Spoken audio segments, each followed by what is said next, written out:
Ай машалла, туугандар караңыздар. Региондорда өнүксүн туугандар, мынакей Кудайга шүгүр өнүгүп атабыз. Мен азыр Эдил Таксырдын, Эдил ажекебиздин газоблок чыгарган атайын өзүнүн өндүрүшүнө келдим. Ушундай ишкерлер көбөйсүн. Караңыздар, аябай өтө сапаттуу деңгээлде газоблок чыгарып баштаптыр. Анда эмесе видеодон алыстабай туруңуздар, мен силерге Эдил Таксыр менен суроо жооп кылып силерге маалыматты алып берейин. Ассаламу алейкум. Эдил аке, келиңиз эми. Келиңиз. Ачылышыңыз менен биринчиден. Рахмат, Алла разы болсун. Элге кызмат кыла бериңиз, колуңузга дарт бербесин. Мен кубанып атам, ушундай газоблоктор качан чыгат деп чын эле күтүп жүрөт элем да, сапаттуу деңгээлде. Ишти баштаптырсыз. Анда эмесе мен эл тараптуу адаммын. Мен суроолорду берип баштайм. Баарына так жооп бересиз. Эмнеден баштасак? Булардын баасынан баштайлыбы же ичин көрүп чыгайлыбы биринчи? Биринчи ичин көрүп чыгайлы. Жүрүңүздөр туугандар, баалар боюнча ар кандай да турабы, размерине жараша баалар ар кандай болот, бир сыйра түшүнүп алыңыздар, андан кийин баасын айтып беребиз. О, машалла, кайдымкыдей эле завод болуп калган го буягыңыз, сон болуп турган, мынакей караңыздар, бүт навестерди келтирипсиз. Мындай рельсалардын баарын келтирипсиз, Караңыздар, туугандар, теп-тегиз кезип атат го я. Бул сыр эмнеде? Мен мисалы көп көрөм да, мындай тегиз болбой калат көбүнчө. Бул атайын автоматический резка деп коет, ошондойун койдук. Автоматический резка. Жүрүңүзчү, ошону тартайлы анда. Мына караңыздар, туугандар, көрүнүп атабыз силерге видеодон. Теп-тегиз чыгып атат экен да, караңыздар. Канча болду ачылып баштаганыңыздарга? 3 күн, 4 күн болду. Машалла, сон болуптур. Мындай профессионалдар иштеп атат го дейм, мындай газоблоктун эле немеси көрүнүп турат да өзү. Иштеп жүргөн балдар. Но аппарат турбайбы атайын, Бул атайын резка автоматический. Бул ар кандай размерде кесип бере берет. Каалаган размерде, жоон, ичке, ошого жараша баасы өзгөрөт. Баасы да өзгөрүп турат, кардардын желаниясына жараша, кардардын каалоосуна жараша ар кандай размерде кесип бере беребиз. Бул сон турбай, бул баягы стандарт тегиз кезет, ошондо бир кыл чыгат, Караңыздар, туугандар, мону өзүңүздөр бир маани бериңиздерчи, караңыздар мына. Теп-тегиз мына. Теп-тегиз менен бир стандартта. Бир стандартта тегиз коюлса, кийин баягы родбандын тартабы бул эконом болот, туурабы? Жакшы жери. Буну эгерде жакшы усталар кое турган болсо, бул койгондон кийин эле эч кандай штукатурка кылбайт, шыбабайт, сразу эле подобой немеден тартып туруп, родбандтан тартып туруп эле подобой даяр болот да. Эгер тегиз болсо. Тегиз койсо, бул устадан зависит этет. Устадан, эгерде уста тегиз кое турган болсо, шпаклевкадан тартып туруп эле уже обойго дайын боло берет. Под покраску подобой даяр боло берет да. Сонун экен. Булар негизи жылуу болот да, туурабы? Жылуу. Бул жана пеноблоктон эмне айырмасы бар? Пеноблок эмал кичине баягы сапат жагынан немерээк болот, жумшагыраак болот.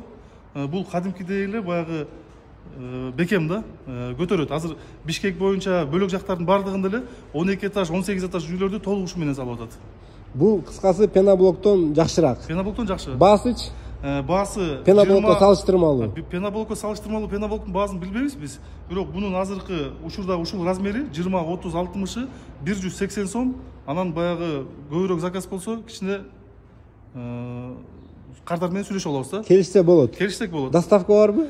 Эми ал бардык жагын келишип алабыз да. Доставка кылып берсе, доставка кылып беребиз. Алган объемго жараша. Объемго жараша. Эгер ич керек кылса, баасы өзгөрөт. Ич керек кылса, баасы өзгөрөт. Мисалы 15ке 10дук кылып, 15тик кылып, 20лык кылып, каалаган размерде кардарга мисалы межкомнатныйларды кезе турган болсо, каалаган размерде кезип чыгарып беребиз. Мына сон болду, туугандар, мен өзү реклама тартып жүрөм.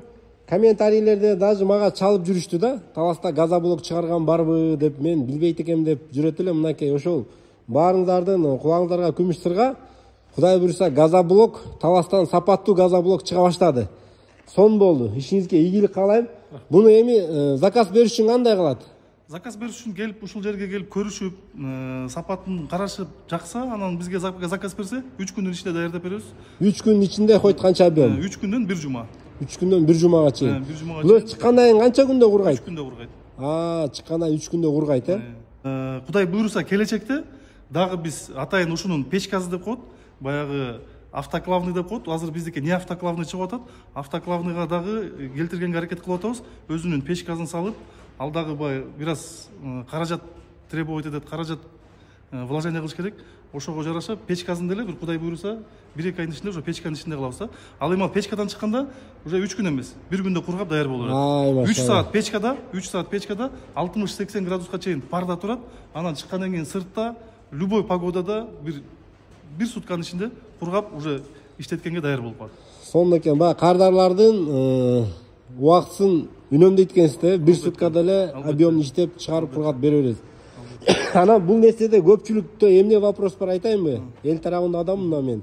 Мынога мыйык чопиктер кармайбы? Кармайт. Албетте кармайт. Кадимкидей эле. Кадимкидей кармайт. Полный YouTube'да азыр биздин Ош жалалап чыгып аткан цехтердин баардыгын рекламаларын көрсөңүздөр болот.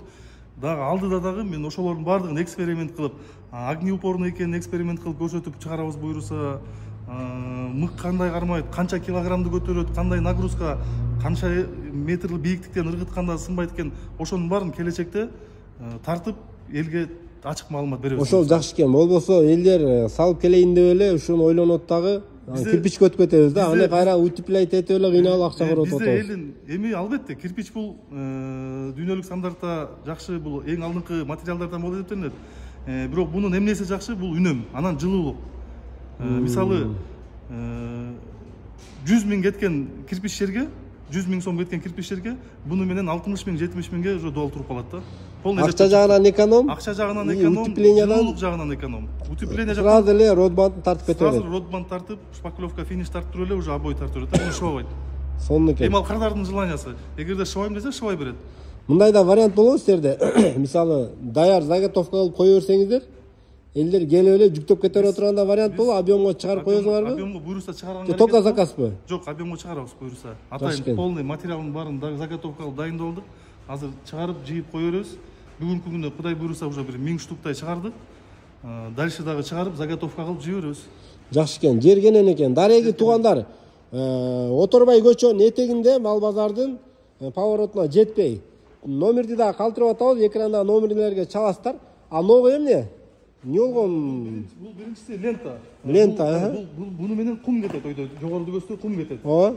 Нар жактан цемент көтөрүлөт. Полный автоматический. Кнопка менен эле базып иштейт. Жакшы турбайбы? Полный автоматический. Кнопканы басат. Баягы иштегенге балдар кетип калды деп проблема болбойт экен да? Иштегенге балдарга өтө жеңил. Именно ошол жагын карадык. Келечекте что балдар кыйналбаш үчүн, өзүбүз да кыйналбаш үчүн, өзүбүзгө да жеңил болуш үчүн. Бул өзүнүн атайын ондай заводу бар турбайбы? Цементти берге заготовка кылат. Цементти бияка төгөт. Цементти берге заготовка кылат, кумду терге заготовка кылат. Тыгы жакта программада уже келген. Автоматический кнопканы басат. Канча кум керек болсо өзү чыгарып туруп токтойт, автоматически токтойт. Канча цемент керек болсо өзү автоматически токтойт. И суу, негизгиси бул жерде ызык суу экен, 80 градуска чейин, 60 градуска, 80 градуска чейин. И суулар дагы. Бул жакта стернабы? Үстүндө атайын запазы менен кылдык.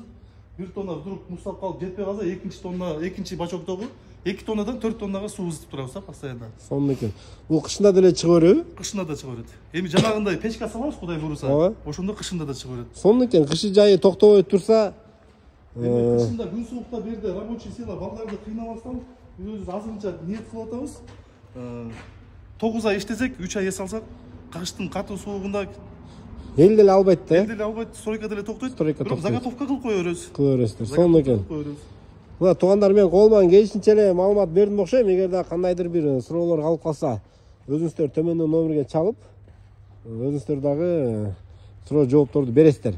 Видеону жыйынтыктай берейин. Элекке дагы суроолор калган жокпу мен тараптан, эл тараптан? Жок. Баары эле айтылды окшойт. Ар бир кардар келсе, ар бир кардарга көрсөтөбүз. Сонун экен. Усталар келип жактырып кетип атат. Усталар жактырып кетип атат дейт. Усталарга кыскасы жагып атат экен, значит сиздерге да жагат, Кудай буйруса. Видео лайк басып, бул видеону ушундай дуал кандай менен салам, кирпич кылсамбы, пескоблок кылсамбы деп, же болбосо пеноблок, газоблокпу деп ойлонуп жаткандар үчүн бул видеону жөнөтүп коюңуздар. Мында пайдасы тийип калар. Бир газоблок канча кило чыгат? 18-19 килограмм чыгат бир газоблок. 18-19. Бул өзү курулушта жеңил эле болот, фундаментке да нагрузка келбейт да, туурабы? Буну куйганда фундаментке дагы өтө жеңилдик болот да. Кийин баягыдай асадкаларда фундамент сынып кетти деген коркунучтарды астына алат. Жакшы жактары эң биринчи өзүбүз бир курулуш куруп көрүп атабыз. Кудай буйруса бир жумада объект туруп калат, келген кардарларды ошол жакта да алып барып көрсөтөбүз, кандай курулуп атат, кандай коюлуп атат. Машалла, ишиңизге ийгилик.